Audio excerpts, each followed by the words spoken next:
Okay, so we're diving into the world of Spanish wines. You've clearly been doing your homework. We've got Vinos de España plus your own notes.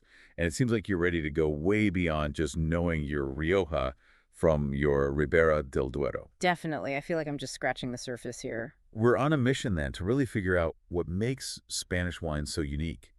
And with all this material you've gathered, I think we're in for a really special deep dive. Yeah, what's amazing to me is how much history is behind these wines. I mean, we're talking thousands of years, not just some recent trend. It really adds another layer to appreciate, understanding those roots. Absolutely. That's what I love about these deep dives. We all know Spain makes great wine, but your research really takes us back. So tell me, where does this story begin? What are we talking about with these ancient origins? Well, picture this.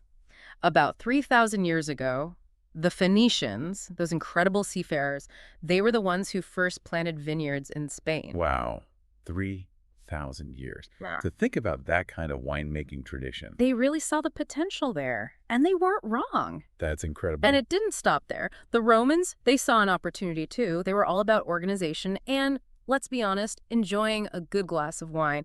So they didn't just conquer. They really refined the winemaking techniques, established trade routes. Yeah. They set the stage for what Spanish wine would become. Wow, it's like they laid the groundwork. But then things get really interesting in the Middle Ages.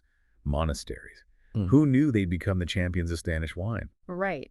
It's fascinating. When so much else in Europe was uncertain back then, these monasteries, they became like the guardians of winemaking knowledge. They took care of the vineyards, experimented with techniques. They made sure that this art, this tradition, not only survived, it thrived. It makes you realize how important it was to them. You're right. And speaking of special, one thing I noticed throughout your research is just how much emphasis is placed on the diversity of Spain. And not just in terms of culture, but also when it comes to the actual land itself.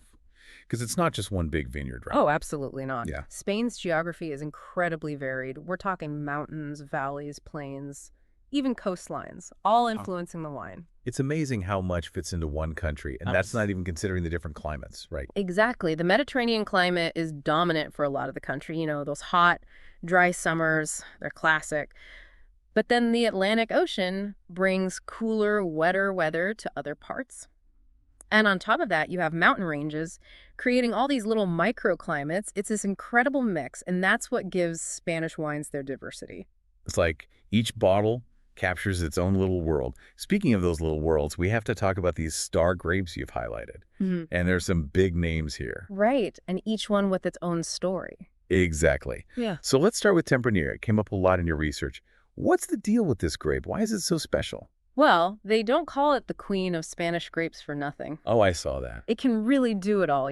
Make wines that are approachable when they're young, but then some that age beautifully get so complex. So it's kind of like, come for the fruity young Tempranillo. Stay for the nuanced aged beauty. Exactly. And when you think about those age-worthy Tempranillos, you almost can't help but think of Rioja. That's its home turf. It's funny you should say that because I did have a note here about Rioja, something about a special aging system. Ah, yes, the aging system. It's key to understanding Rioja wines. They use these terms you might have seen: Crianza, Reserva, and Gran Reserva. It tells you how long the wine has spent aging, both in oak barrels and then in the bottle. So it's like a hierarchy. The longer it ages, the more prestigious the wine. You could say that, yeah. That aging process allows the wine to develop. You get those complex aromas and flavors that Rioja is famous for.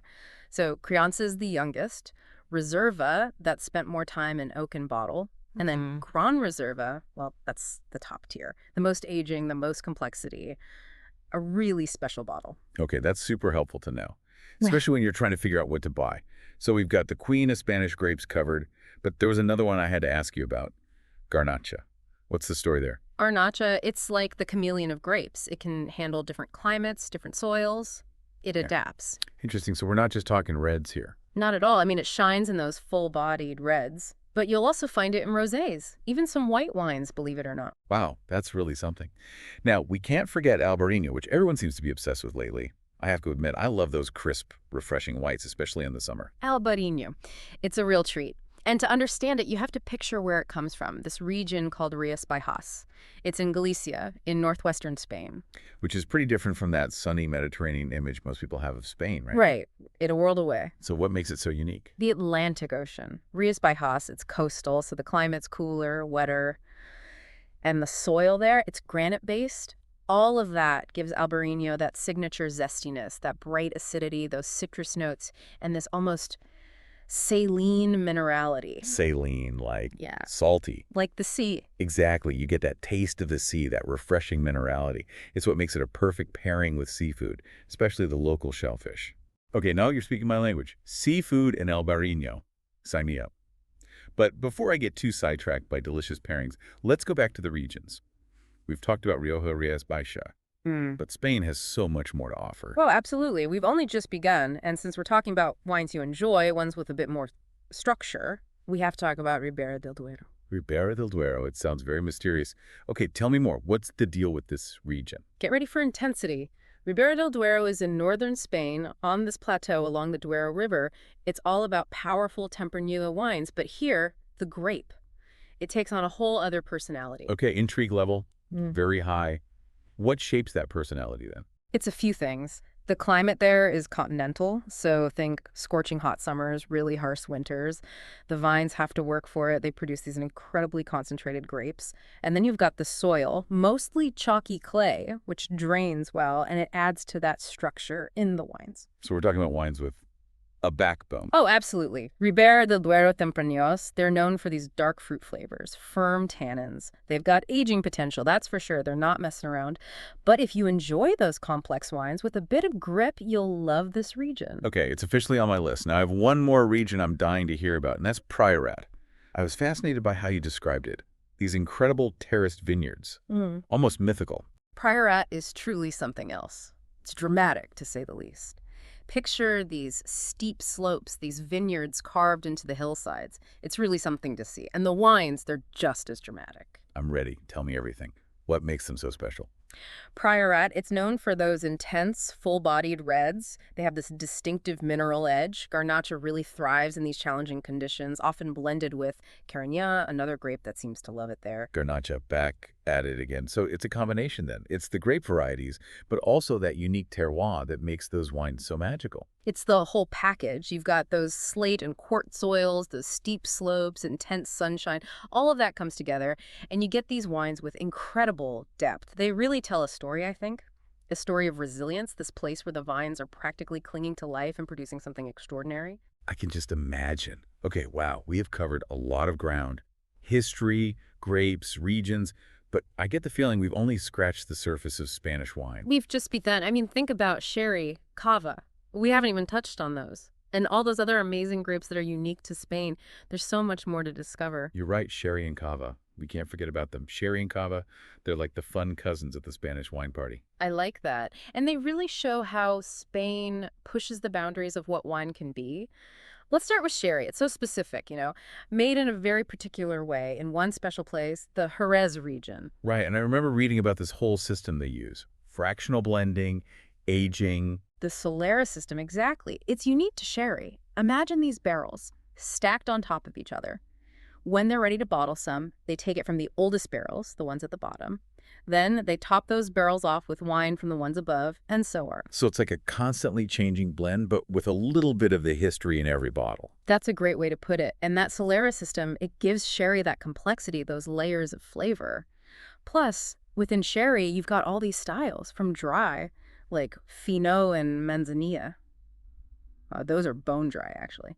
Then you have rich ones like Oloroso. Oh, and what about Pedro Ximénez? That's right, Pedro Ximénez. Those are the decadent ones. Sweeter, richer. So there's truly a sherry for every taste. Okay, now we got to talk about cava. That's all about celebration, right? Bubbles and good times. Cava is Spain's sparkling wine, mostly from the Penes region. They use the traditional method, very similar to champagne. So when we're talking about those bubbles, this is the real deal, not just some injected fizz. Oh, yeah. Second fermentation in the bottle, the whole 9 yards. And just like with sherry, you have different styles of cava, from dry to a touch of sweetness. It's amazing how much variety there is, even beyond everything we've already talked about. Is there anything else we absolutely have to cover when it comes to Spanish wine? Any last bits of wisdom? One thing I always come back to is the value you get with Spanish wines. They're often overlooked compared to some other regions, but the quality for the price is incredible. You can find world-class wines without breaking the bank. That's really good to know. Now I'm even more tempted to book that Spanish wine tour. Do it. There's nothing quite like experiencing it firsthand. Those vineyards, the local food, it's special. It sounds amazing. Well, I feel like we've done our due diligence. I'm feeling much more confident about exploring Spanish wines, that's for sure. That's what matters. Don't be afraid to experiment, to ask questions. Let your taste buds be your guide. Love that advice. Cheers to that. This has been fantastic. Thanks to your expertise, I'm ready to raise a glass and say, salute. Salute to many more discoveries. And to our listeners, we hope you enjoyed this deep dive as much as we did. Make sure to check out the show notes for links to the source material and some of the amazing wines we discussed. Until next time.